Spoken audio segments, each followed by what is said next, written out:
Sou Romário Filho e acredito ser conversando que a gente se entende. Conversemos então. E hoje? Hoje conversaremos sobre o quê?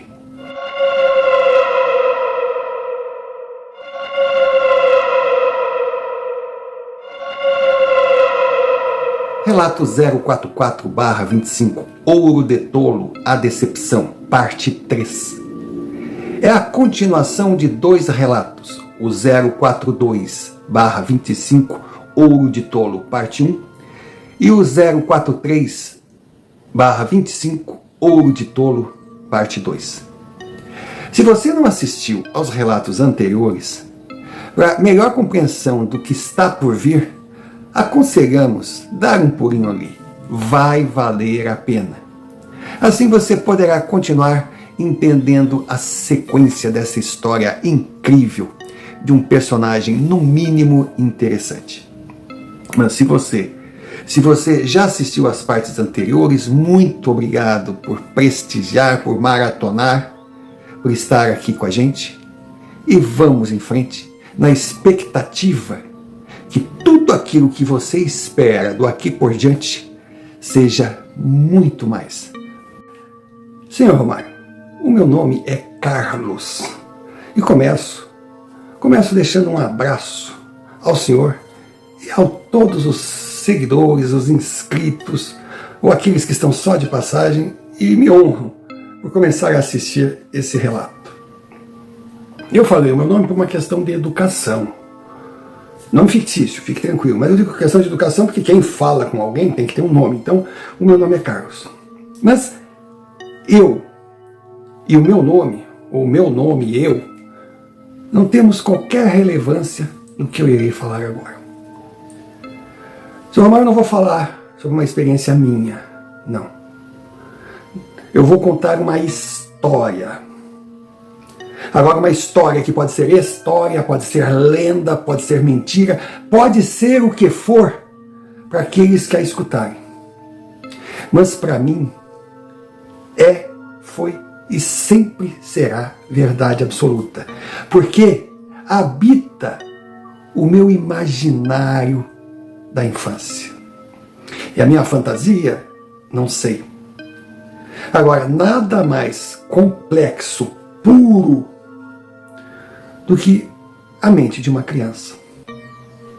Então aquilo que a gente compra como certo, errado, nessa fase, irá nos acompanhar para o resto de nossa existência. E o mesmo vale para fatos ouvidos, serem considerados por nós verdade ou mentira. Em tudo a gente percebe esse fenômeno. Imagina, de repente, na sua família, eu não sei se por uma questão regional ou por a sua família não ter aquele nível de escolaridade, mas você cresce ouvindo falar em privilégio. A pessoa é privilegiada. Claro que quem está me assistindo agora vai levar um susto, porque o certo é privilégio, é privilegiado. Mas uma criança que cresce ouvindo dessa forma, dificilmente na fase adulta, ela irá aceitar que privilégio, com E, seja errado. Porque ela cresceu ouvindo essa palavra, e ouvindo de pessoas que para elas era um exemplo a ser seguido, era um mito. Que era o seu pai, era a sua mãe, seus irmãos mais velhos, as pessoas que naquele universo são as mais inteligentes, as mais fortes, as mais bonitas e por aí vai. Mas por que eu estou falando isso? Eu estou falando porque o que eu vou começar a relatar agora cresceu comigo. Eu não lembro quando que eu comecei a ouvir as histórias do tio Pedro e do tio Paulo. Então, seu Romário, tem criança que tem o amigo invisível, que cresce com ela. Tem criança que tem os seus super-heróis, né, os Batmans, Super-Homem, o Homem-Aranha, que são aqueles homens acima de qualquer suspeita, acima de qualquer comentário negativo. são idôneos, são bem intencionados e, além de tudo, são fortes, têm o poder. Eu fico imaginando qual criança um dia não subiu em cima de um telhado com uma capa, pensando em se jogar, acreditando que iria voar. Faz parte da infância. Só que os meus dois grandes heróis sempre foram o tio Pedro e o tio Paulo. Homens que viveram épocas diferentes, mas homens que eu ficava fascinado ao ouvir suas histórias e suas realizações. Eu me sentia orgulhoso de pertencer à família daqueles dois homens. Então eu vou começar com o tio Pedro. Seu Romário. E lá seguia o tio Pedro, um menino homem, uma criança que cresceu na marra, tornou-se adulto. E aos poucos, de uma forma rápida, explosiva, saiu daquela redoma de proteção do mundo de fantasia da família para entender a realidade da vida da maior parte das pessoas. E ele foi além. Ele, na sua pressa de crescer, na sua pressa de fazer história, ele buscou lugares muito pesados. O norte do Paraná, o norte do Paraná não foi nada daquilo que ele esperava. O ouro verde era o ouro de tolo para chamar futuros escravos que teriam que dar o sangue para enriquecer meia dúzia. Então restava apostar no ouro amarelo e encarar o garimpo. A diferença dessas duas viagens é que na primeira ele saiu de casa iludido, acreditando que teria um tapete vermelho colocado para ele pela fortuna. Agora não. Agora ele estava ciente do que poderia enfrentar, mas só na teoria. E segundo Barroso, a prática era muito pior. Seu Romário. E lá seguia o tio Pedro, um menino homem, uma criança que cresceu na marra, tornou-se adulto. E aos poucos, de uma forma rápida, explosiva, saiu daquela redoma de proteção do mundo de fantasia da família para entender a realidade da vida da maior parte das pessoas. E ele foi além. Ele, na sua pressa de crescer, na sua pressa de fazer história, ele buscou lugares muito pesados. O norte do Paraná, o norte do Paraná não foi nada daquilo que ele esperava. O ouro verde era o ouro de tolo para chamar futuros escravos que teriam que dar o sangue para enriquecer meia dúzia. Então restava apostar no ouro amarelo e encarar o garimpo. A diferença dessas duas viagens é que na primeira ele saiu de casa iludido, acreditando que teria um tapete vermelho colocado para ele pela fortuna. Agora não. Agora ele estava ciente do que poderia enfrentar, mas só na teoria. E segundo Barroso, a prática era muito pior. Ele lembrava todos os ensinamentos daquele amigo que a vida lhe deu. Palavra por palavra. Menino, você vai para o mundo da selva, literalmente, onde a lei do mais forte sempre vence. E os inimigos estão por todos os lados. Tem aqueles que você enxerga e aqueles que você não enxerga. Lá todos que saíram de uma vida normal para encarar o garimpo não são pessoas normais. Não valorizam nem a própria vida, o que dizer de outra. E por uma grama de ouro são capazes de atrocidades. Então você não pode confiar em ninguém, não pode confiar em nada. Tem que estar sempre pensando o pior. Vale na convivência com as pessoas e vale num simples passeio pela mata. Uma picada de mosquito pode te custar uma malária. O não conhecer determinada planta pode colocar veneno no seu corpo. O nadar numa aguinha gelada num dia escaldante pode te custar um pedaço do corpo. O tentar ser amigo dos nativos pode te condenar a situações complicadas. Falar somente o necessário, nem bom dia deve dar. Simpatia é demonstração de fraqueza. Encarar alguém, encarar um estranho, nem pensar. Que ele vai perguntar se você está achando que ele está cagado, se você está querendo namorá-lo, se está chamando ele de não sei o quê. Não encare. Na hora de comer, proteja a sua comida. Porque pior que ela esteja, sempre terá alguém que é capaz de matar por ela. Você terá seu local de dormir, mas que não é seu. E por mais desconfortável que seja, tem alguém esperando a hora de deitar na sua rede. Então, durma de olhos abertos. Cuide do que é seu. Outra, procure beber muita água. Porque o lugar é muito quente, você não consegue imaginar o quanto é úmido, não dá para respirar. Não peça arrego, não se meta em briga, não procure amigos, porque ali ninguém está para amizade. Saiba que do nada, um homem pode explodir do seu lado, puxar uma arma e atirar em todo mundo. É uma tensão, é um estresse. Depois de falar tudo isso, Barroso perguntou: mesmo assim você quer ir? O tio Pedro disse: quero, mas é uma passagem sem volta. Mas como sem volta?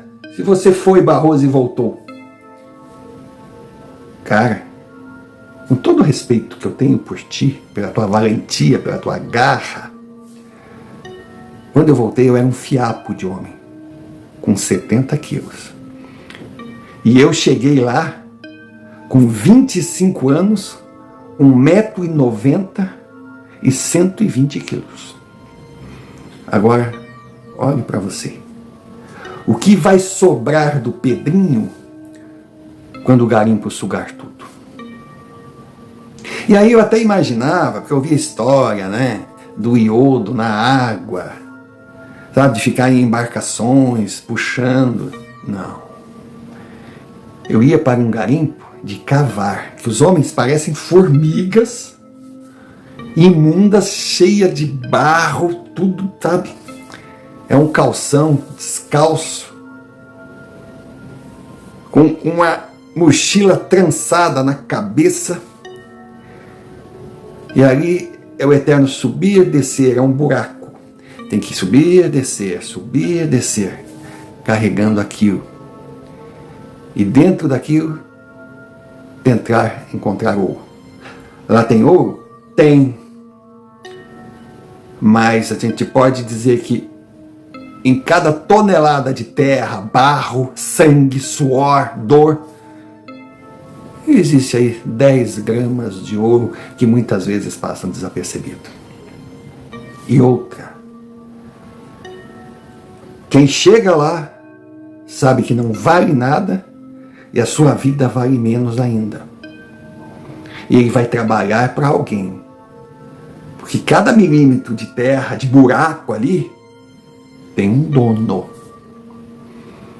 E esse dono tem olhos em cada canto da mata. Então retirar ou descobrir ou e guardar é se condenar. E outra, pegue o ouro, leve para o local indicado. Lá eles irão pesar e você terá a sua parte. E é semelhante ao que acontecia na fazenda. Você receberá uma porcentagem pequena, mas descontando a comida, a água, a dormida, muitas vezes o quinino para a malária. Sobrará muito pouco. Então, se você tiver sorte, poderá morrer em no máximo 2 anos. Se tiver azar, ficará rastejando por lá, definhando. Aí quando você não for mais útil, será descartado. E outra, eu vou te dar nomes. Você terá que ir de ônibus até determinados lugares. E lá procurará pessoas. Esses homens são os recrutadores, eles sabem ou saberão que você vai. Aí eles te colocarão dentro do garimpo, mas lá no garimpo você não tem nome, você não tem rosto, você não tem nada. E você terá a passagem de ida. Para voltar, só tem um jeito, que é o trecho via aérea. Agora esse trecho, ele custa muito dinheiro. Agora, quando eu falo dinheiro, não é moeda, porque lá não corre moeda não. Lá toda a transação é em ouro. Desde a farinha que você vai comprar para engolir e não sentir fome. Desde a mulher. Sim, mulher, você precisará de mulher. Imagine milhares de homens ali, sem uma mulher. E elas virão. Os profissionais chegarão e cobrarão caro, mas cobrarão por uma relação animalesca. Você entrará numa tenda, ela estará lá, dirá rapidinho, você tem 10 minutos, você vai para cima e seja rápido mesmo, que de repente ela bate nas tuas costas e diz assim: acabou teu tempo, neguinho. É isso. Ou tentar se satisfazer com uma fêmea de outra espécie, ou até mesmo com não fêmeas da espécie humana que se acham fêmeas. Aí será com você. Pense no que você está falando. Pense no que você está fazendo. Que no momento que embarcar, é um caminho sem volta. O tio Pedro lembrava daquelas palavras. Aquelas palavras que queriam mostrar o ambiente que ele iria enfrentar, mas principalmente que ele desistisse daquela loucura. Mas ele não era homem de desistir. Cumpriu à risca todas as etapas. Quando desembarcou, a aterrissagem daquele teco-teco, daquela caixinha com asas, com capacidade para 10, tinha 150. Ali quando ele viu o chão, ele disse: vivo eu tô. Isso. Depois de dias, mas bota dias, viajando com todo o meio de transporte que você possa imaginar. De ônibus, de caminhão, de carroça, de barco, de jegue. E sem falar aquele maravilhoso aeroplano que só tinha algo a ser admirado: o piloto. Porque aterrissar, aquele brinquedinho aonde ele aterrissou, que era tudo menos uma pista, era trabalho de artista. Então finalmente ele chegou. Aí chegou e ficou impressionado. Chegou uma leva com ele. Sabe aqueles filmes de campo de concentração? Que os novos prisioneiros chegam ali, ficam enfileirados, e chega alguém e dá o recado, fala sobre as regras do local? Pois é. Aí de todas as explicações, os homens são divididos e apresentados para aqueles que eles irão trabalhar. Seu Romário, de cara, ele sentiu saudade da fazenda do velhinho. E olha, até numa fraqueza, ele pensou bem que eu devia ter encarado o velho. Mesmo que depois eu virasse mulher lá de todo mundo, mas quem garantia para ele que ele teria sorte melhor? Era só um daqueles ali desembestar com ele. E Barroso dizia: por melhor que você possa agir, seguindo todas as regras, sempre terá um infeliz que vai se meter contigo. Então, quando isso acontecer, não olhe o tamanho do cara, não olhe os estragos que ele possa fazer na tua carinha hoje bonitinha. Vai pra dentro. Apanhe que nem homem. Ele vai te arrebentar, mas daí tu passará a ser respeitado. Porque se botar o galho dentro, filho, aí todo mundo vai querer tirar uma casquinha. Você vai virar o bobo da corte, se não virar coisa pior. Era de botar medo. Mas tio Pedrinho disse: eu vou encarar.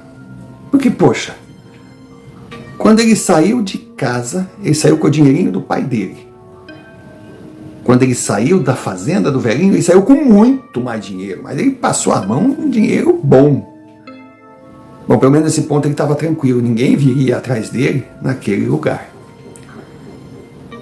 Então o plano de ganhar dinheiro e construir a sua vida podia ser que não desse certo. Mas o plano de ajudar a sua família com o dinheiro que ganhasse, esse já tinha confirmado. Porque o dinheiro que ele tinha no banco e que o padre Klaus entregaria para o seu pai, para sua mãe, caso ele sumisse, era o suficiente para ajeitar a vida de todo mundo. Aí ele começou: senhor Romário, eu ouvi tantas histórias, tantas situações, tanto terror, que eu não vou ficar aqui entrando em detalhes, que não é o objetivo desse relato. E também não sei nem se o YouTube aceitaria a minha narrativa. É pesado. De pessoas estarem caminhando na tua frente, caírem, não levantarem mais, de encontrar corpos no chão, um cheiro horrível, aquele sobe e desce, aquele sobe e desce, aquele sobe e desce. À noite, aquele inferno, aquela mosquitama, aquele calor, é gente gemendo, é gente gritando, é gente sendo agredida, é gente sendo, o senhor sabe, é gente, olha, é gente com medo. De vez em quando é gente que tentou mocosar um pouquinho de ouro, foi descoberto, para nunca mais ser visto. Era um cão. Era o cão, mas ele segurou. Durante 6 meses, aquele menino tinhoso foi com tudo. Ele sabia que tinha alguma proteção. De repente ele sentia Elias. Mas numa noite que ele estava assim, sabe quando o corpo não aguenta mais, quando dói tudo. E ele sabendo que não teria como pagar a volta. Ele não conseguia dormir naquela rede. Ele só ouvia gente gritando, aqueles que estavam com febre, com a malária. Ele agradecia pelo fato de ele não ter pego aquela praga, não ter sido mordido por uma cobra, não ter... enfim. Aí ele viu aquela imagem. Aí ele disse: Elias. A imagem não falou nada, só ria, ria, ria, ria. Aí ele perguntou: quem é você? Eu mandei você matar o velho, você teria a minha proteção. Você não obedeceu. Agora vai acabar nesse inferno. E ria, ria, ria, ria. Ele queria gritar, mas não conseguia pela paralisia. Aquela paralisia do sono que dá. E também não queria passar atestado que estava ficando louco, porque daí a coisa ia ficar ruim para ele. Entre os feridos, entre aqueles com malária, aqueles mal, eles eram embarcados em aviões para seguir para a cidade mais próxima. Aí eu comentei com um camarada que estava do meu lado. Às vezes dá vontade de ficar nesse estado aí, para ir embora daqui. E deu risada. E você acha que eles estão indo para o hospital? Aquele cara do... Eu olhei para ele, a figura era horrorosa, esquelético, sabe? Não cheirava bem, era um cara todo estrupiado. Mas antes de criticar ou dizer, nossa, que aparência, eu fiquei pensando, como eu estaria? Eu não tinha espelho, também devia estar um lixo. Bom, as minhas roupas, as minhas tralhas que eu tinha levado, boa parte já tinha sumido. Eu consegui salvar uma mochilinha que eu mocosei legal, onde tinha minha arma, onde tinha minha faca, onde estavam sim meus documentos. O dinheiro que eu cheguei lá não servia pra porra nenhuma, ninguém aceitava dinheiro, papel era só ouro. Mas era onde também eu mocosava um pouquinho de ouro que eu ia catando aqui, catando ali, negociava com os donos de nossas vidas. Quando eu peguei uma tática, que quando eu pegava uma quantidade legal, eu chegava com aquela quantidade toda. Sei lá, 3 gramas, 5 gramas, 10 gramas, eu dava para os homens ali. Eles começavam a confiar em mim. Só que quando eu pegava as merrequinhas, eu dava um jeito de mocosar. Logo eu aprendi que não adianta olho grande de querer roubar no muito. Roubar não, porque aquilo era meu. Era tentar recuperar o que estavam me roubando. Então eles ficavam felizes com o muito, e o meu pouco ia crescendo. E eu ia mocosando e botando ali na minha mochila, muito bem mocosada. Olha, o que eu descobri lá, mas ninguém ia pegar, ninguém ia encontrar. Por favor, não me peça para entrar em detalhes. Então, tio Pedro juntou uma bela quantidade de ouro. Mas não era assim para, sabe, voltar, para voar. Se ele chega e mostra aquela quantidade, ele está morto. Ah, seu Romário, até, olha, desculpa. Se no meio aqui do meu relato eu começar a falar como se fosse o tio Pedro, não repara não, faz parte. E se o senhor puder colocar, quando fizer a gravação do relato, que eu tenho certeza que o senhor vai fazer, porque essa história é maravilhosa, coloque essas minhas falhas também, coloque. Para que as pessoas possam entender quem foi tio Pedro e o fascínio que ele sempre exerceu sobre mim. Mas tio Pedro sabia que tinha que ir embora. E aquele seu conhecido, aquele seu amigo, que ele confiava, mas não muito, aquele feinho, que eles tiveram aquela conversa longa ao ver a gente embarcando nos aviões para ir para os hospitais, começou a se tornar um cara mais próximo, não confiável, porque ele não confiava em ninguém, como o cara também não confiava nele. Aí teve uma noite que o sujeito chegou para ele e disse: eu vou embora daqui. Aí tio Pedro olhou e disse: tá, tu vai embora, mas como? Eu vou voando.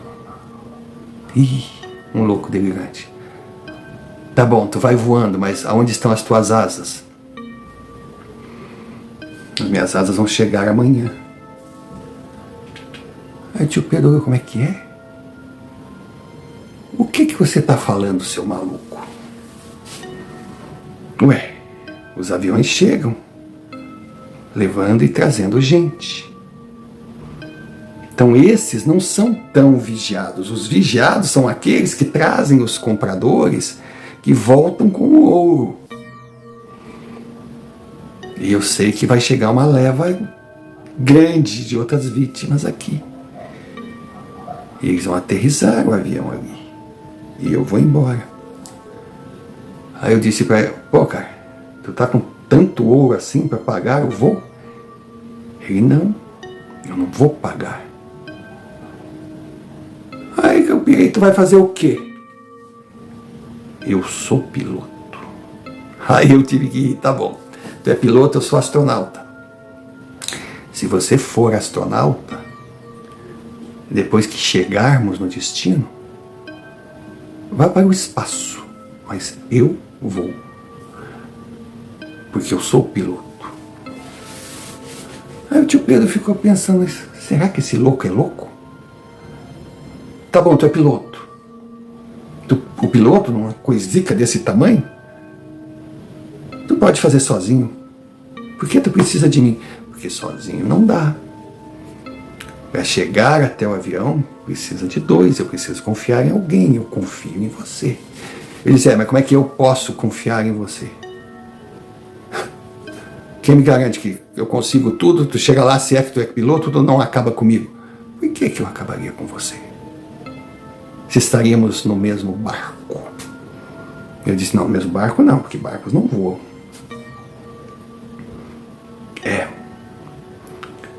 Tio Pedro estava numa situação. Se ele entra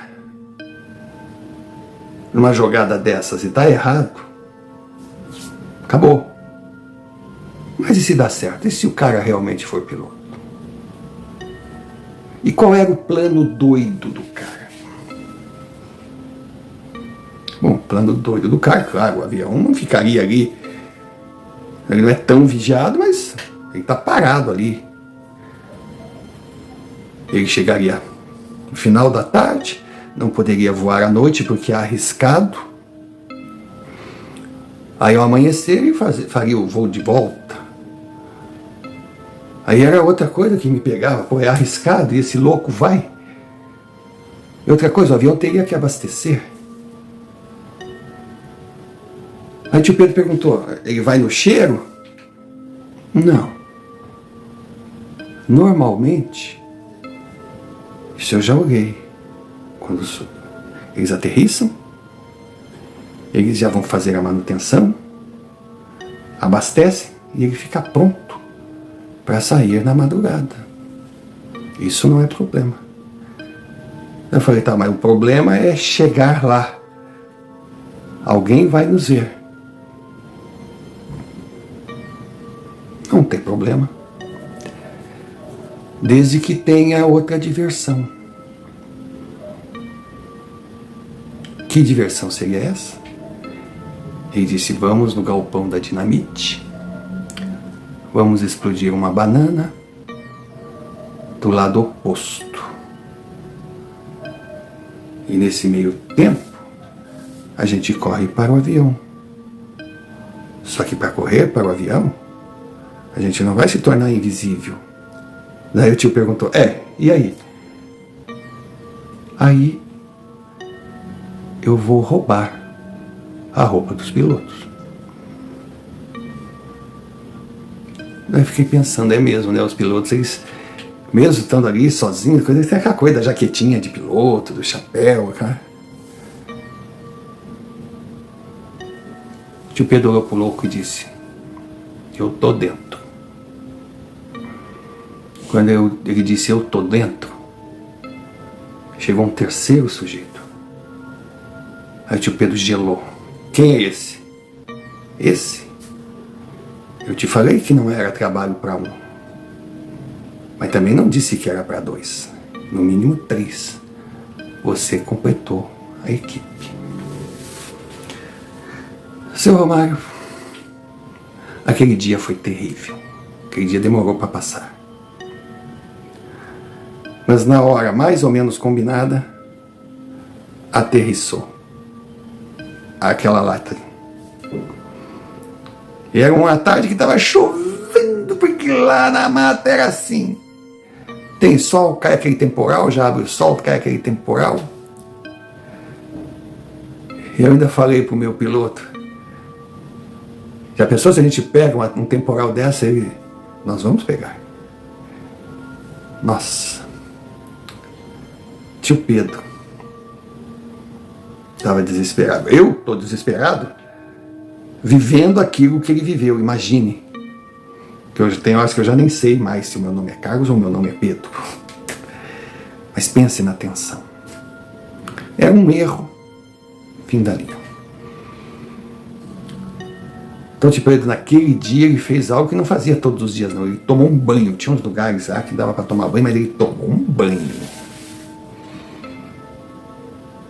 Aí tirou finalmente aquela bermuda que virou o de sempre, aquela bota que ele andava com ela para cima e para baixo, uma bota com uma meia embarrada, imagine o fedor, tirou tudo.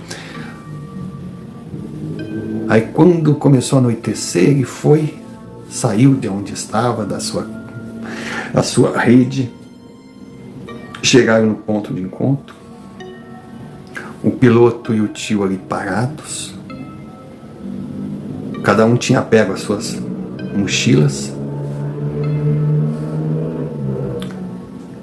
e aguardaram. De repente, bum! Explodiu um lado do galpão. Quando explodiu o lado do galpão, a ordem foi correr. Todo mundo correndo para aquele galpão lá, assustado para saber o que aconteceu, o que não aconteceu. E nós sabíamos que tínhamos pouco tempo, porque lógico, o piloto do avião iria até ele. Mas o cara estava dormindo, até ele se aprumar, entender o que estava acontecendo, a gente já tinha ido embora, se desse tudo certo. Aí conseguimos chegar no avião, o terceiro parceiro estava lá e eu digo, bom, agora é com esse doido, será que ele é piloto? Rapaz, o cara era piloto e dos bons, eu ficava imaginando o que aquele maluco estava fazendo ali. Tio Pedro não entendia. Tio Pedro não entendia aquela loucura. A loucura era algo assim que se espalhava naquele momento. Imaginem, no meio do nada, no meio da mata, depois de uma chuva horrorosa, uma explosão. E quando eles menos esperam, o aviãozinho, ó, nós estávamos no ar. Seu Romário, nós estávamos no ar. Nós íamos conseguir. Claro que não decolamos sob aplausos. Alguns tiros foram dados, porque perceberam o que estava acontecendo. E infelizmente, um dos tiros acertou o avião. E nós voamos. Olha, ele sabia o que estava fazendo, ele ia seguindo o rio. Eu acredito que conseguiríamos chegar, não fosse aquele bendito tiro. Chegou uma hora que o avião começou a perder força, deu um desespero. E ele tentou buscar um lugar para aterrissar, imagine, na Amazônia. Ele foi sentido ao rio. Eu sei que chegamos no chão. Olha, segundo tio Pedrinho, que não fui eu, viu? Estou falando eu, porque eu já estou incorporando o meu tio. A coisa foi desesperadora. A coisa foi de enlouquecer. Terminado tudo, aquele avião estava entre as árvores, todo destruído. Todo destruído. O piloto morto. Meu outro parceiro muito machucado. E seu Romário, tio Pedrinho, vivo. O tio Pedro estava vivo. E eu consigo sentir o que ele sentiu. Era uma loucura. Ele não entendia como sair ileso. Então quando ele saiu do avião, quando ele conseguiu, ele deitou, caiu assim, ele olhou para cima e ele viu aquela figura. Mas ele não sabia se era Elias, se era outra figura, ele simplesmente apagou. Apagou. Acordou ao amanhecer com as formigas, todas assustadas, as formigas no corpo dele, todo assustado no pó. Aí foi em direção. O avião, piloto, morreu na hora. E o parceiro, todo machucado, dizia: leve a bagagem, leve a bagagem, leve a bagagem. Aí perguntava: que bagagem, cara? Leve a bagagem, leve. Pegue, ela tá ali, pegue, leve. Entregue pra minha família, entregue pra minha família. Por favor, prometa que você vai entregar. Olha, eu até faço um negócio com você, você parece um homem bom, por favor. Faça valer a pena a minha vida, faça valer. Entregue a metade para minha família, a outra metade é sua, mas entregue, o endereço está ali, entregue. E ali ele morreu, nos braços do tio Pedro. Cara, tio Pedro primeiro pensou em enterrar os dois colegas de infortúnio. Fez um buraco ali, enterrou. Ele achou os documentos, ele soube os nomes. E quando ele foi pegar a bagagem, a mala que o homem tinha falado, foi quando tio Pedro entendeu o que eles tinham que fugir. Eles tinham roubado uma grande quantidade de ouro. Ui. Mas era uma... Nossa, seria a razão para a felicidade se o tio Pedro não estivesse no meio da mata, na barranca de um rio, sem saber onde estava.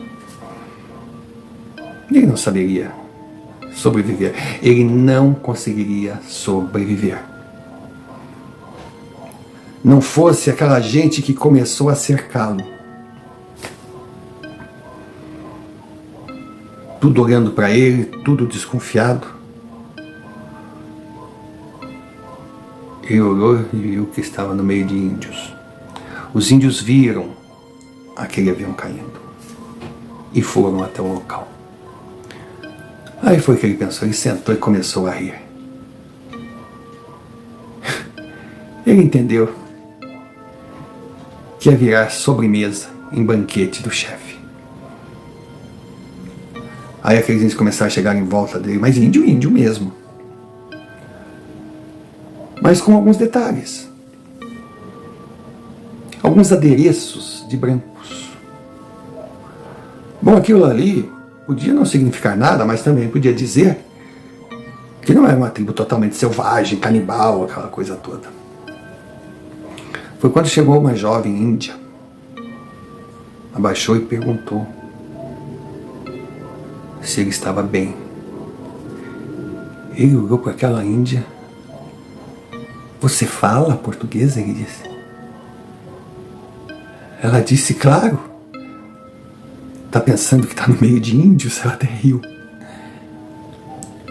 Aí ela perguntou o que aconteceu. Disse, o avião. O avião caiu, eu não sei, eu não sou piloto. Aí ela conversava com outros homens ali, me levaram, pegaram toda a minha bagagem, me levaram lá para uma oca gigantesca no meio do nada, onde eles viviam ali em conjunto. Aquelas índias sem roupa, tinha umas até bonitinhas, mas eu, Aí me deram uns chás, me deram uns remédios, me deram algumas coisas lá. Aí foi quando ela chegou e perguntou pro tio Pedro. Volto a repetir, tá, seu Romário? Por favor, não perde essa confusão. Eu estou fazendo de propósito. Eu quero que o senhor coloque essa confusão para que as pessoas entendam a magia que eu tenho, a ligação que eu tenho com meu tio, que eu não consigo, muitas vezes, contar a história dele sem me colocar no lugar dele, usar o pronome eu. É algo acima do que eu possa controlar. Aí aquela índia, depois de uns dias, chegou, foi conversar com o tio Pedro.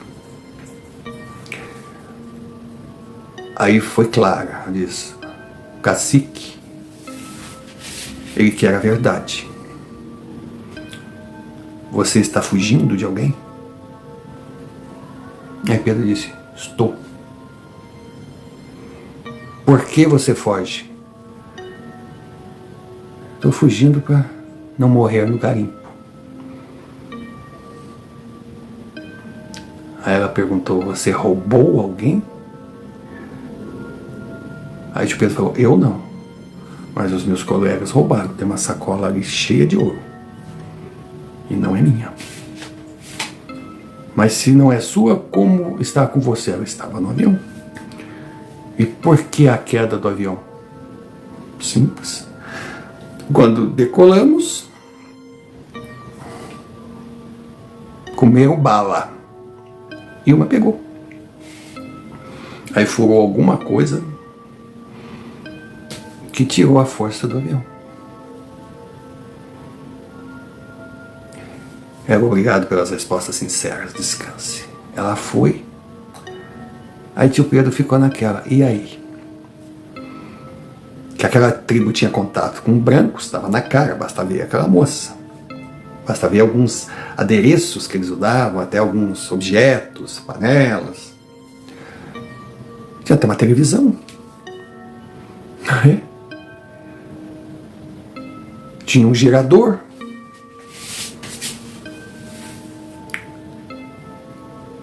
Eu digo, se me entregarem, de qualquer maneira, se eu voltar para o garimpo, ou ficar na mata, pensava meu tio.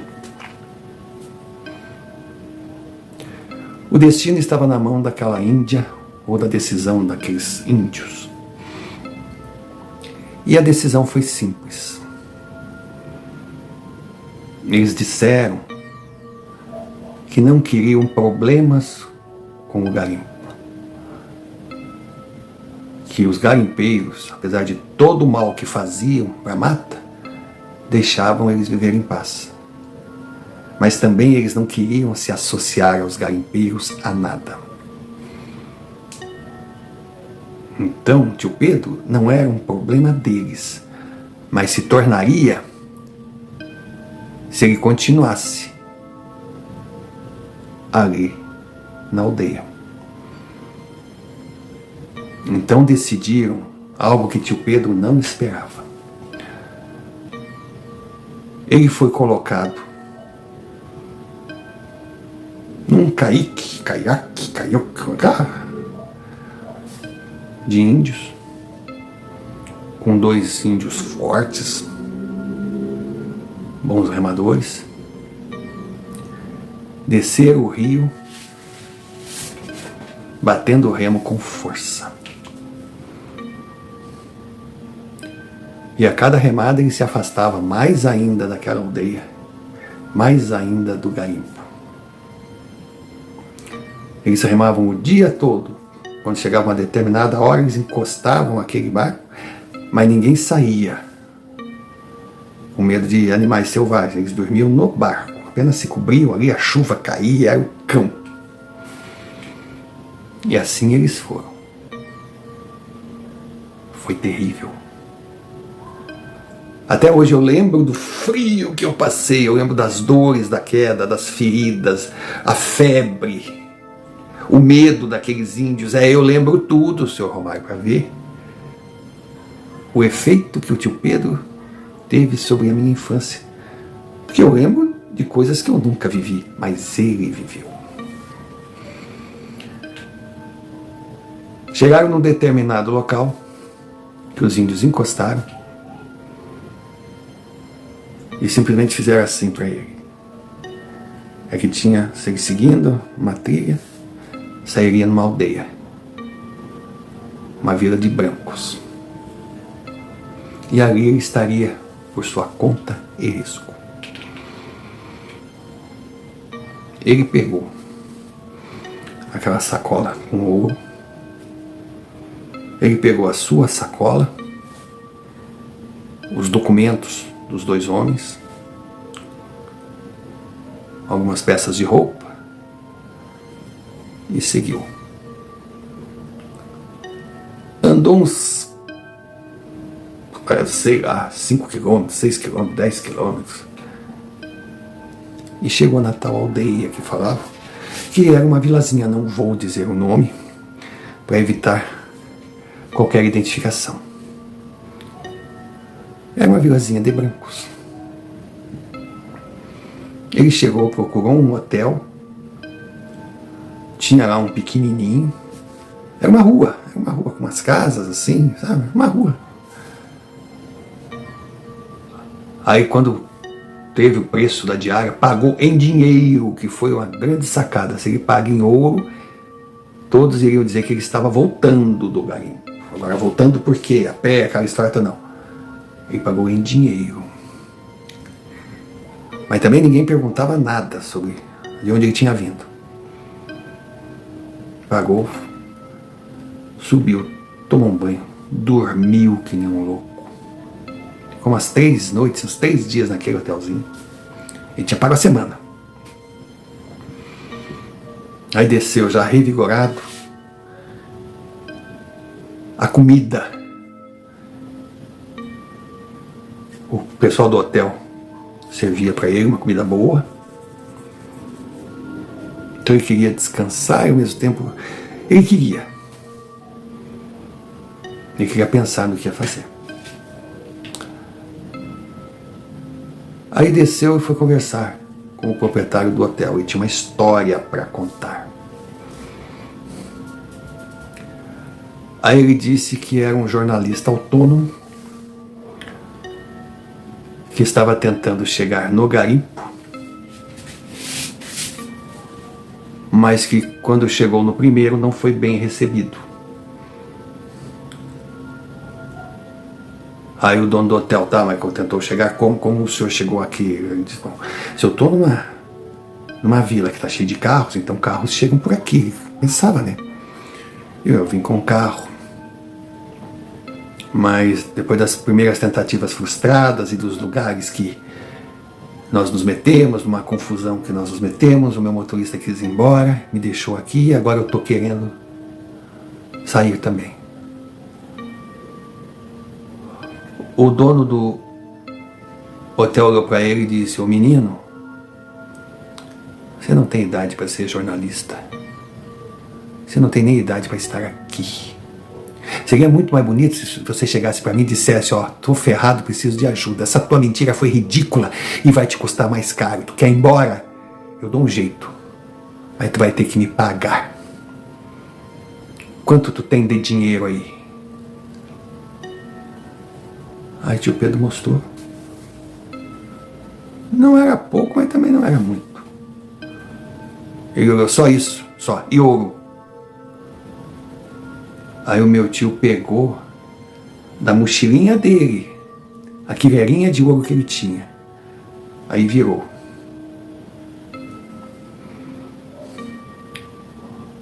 O homem pegou o ouro todo, pegou metade daquele dinheiro e disse, ó, você vai precisar disso aqui. E o resto fica. Tá bom assim? Meu tio disse, tá ótimo. Tu deve estar encrencado mesmo, né, moleque? Mas não é problema meu. Amanhã, 5 horas da manhã, sem falta, esteja aqui. Eu vou providenciar a sua volta à civilização. E assim foi feito. Depois de uma longa e aterrorizante viagem de volta com atoleiro, com batidas, uma coisa terrível, meu tio finalmente chegou numa capital.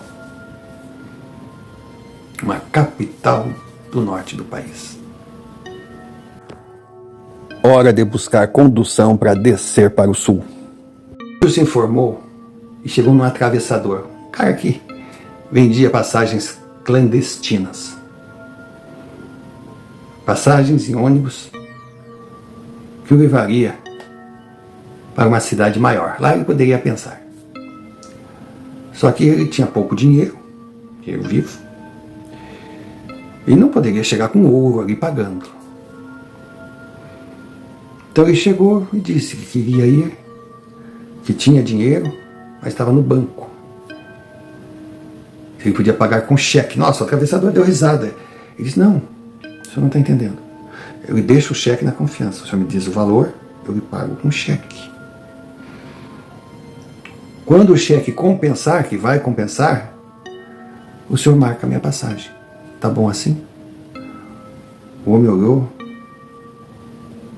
vai demorar uns 10 dias para esse cheque ser compensado. Ele disse, tem problema, eu espero. Mas eu ia lhe pedir só um favor, porque eu não vou a lugar nenhum. Que eu fizesse um cheque de um valor um pouquinho a mais, para o senhor me dar algum dinheiro, para eu poder comer nesses 10 dias, para eu poder dormir em algum lugar nesses 10 dias.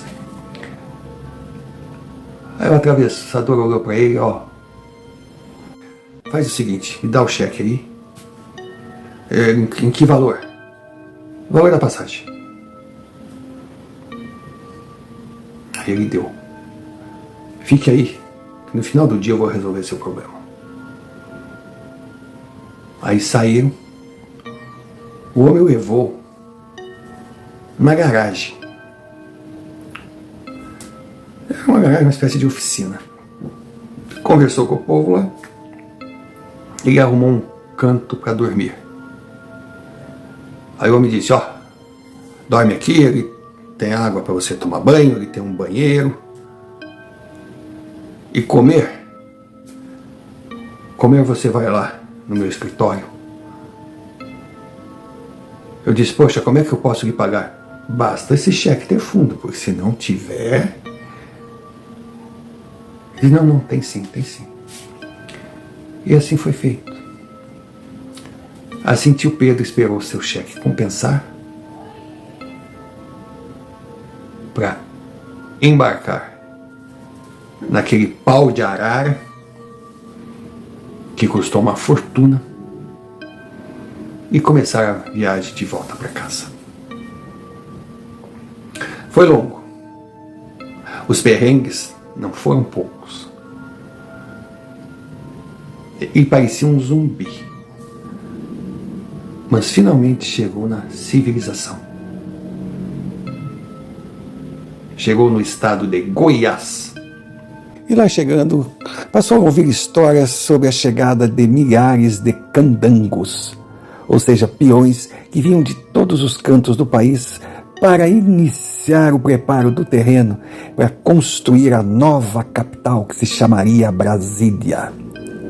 Quando ele ouviu aqueles comentários, ficou encantado com a possibilidade e perguntou o que o impediria de ser um desses profissionais, um desses candangos, um desses peões que tivesse trabalho garantido. Imaginou uma cidade inteira sendo construída, a mão de obra seria valorizada, ele sabia trabalhar, ele tinha vontade de trabalhar.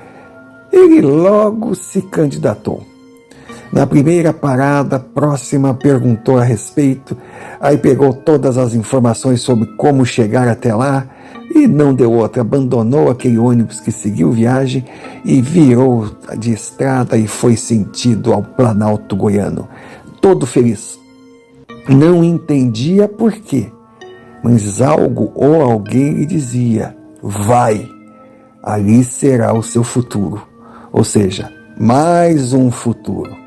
Primeiro, o ouro verde, depois o ouro amarelo e agora uma capital. Nossa, uma hora tinha que dar certo, se bem que ele não podia reclamar. Na sua jornada, que não foi da forma que imaginava, ele ainda estava com uma boa quantia de dinheiro no banco, sem falar do ouro que carregava. Ele tinha assim noção do valor em dinheiro que poderia receber por aquele ouro, mas ele tinha uma única certeza: dele seria só a metade. A outra metade faria questão de entregar às famílias dos seus colegas de aventura que não tiveram a mesma sorte que ele e ficaram enterrados na Amazônia.